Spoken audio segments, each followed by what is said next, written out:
Hi, my name's Laura Johnson, and I'm going to tell you a story that my grandmother told me about my grandfather.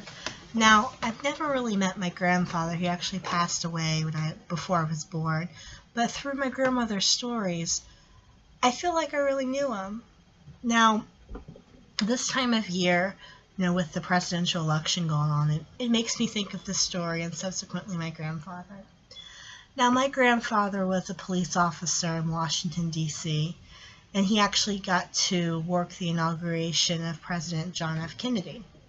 Now, he was actually there at the address, and he actually got to shake hands with the president, and he was just blown away by it. And later on, he was working the inaugural ball.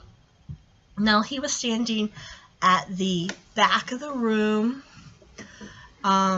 just guard or something, and he looked over his shoulder and he saw Jacqueline Kennedy standing pretty close to him, and she was just a vision, just absolutely gorgeous.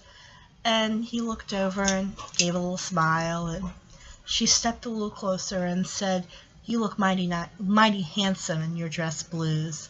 And he gave a little smile and said, "You look pretty spectacular tonight."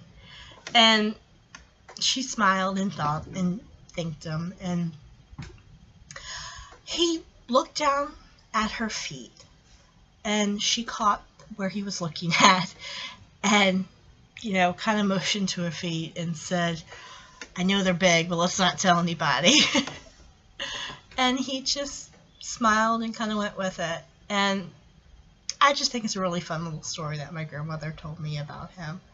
Now, like I said, through stories, I feel like I really knew my grandfather. Now, for me, stories are more than stories. They're memories. Thank you. Hope you enjoyed.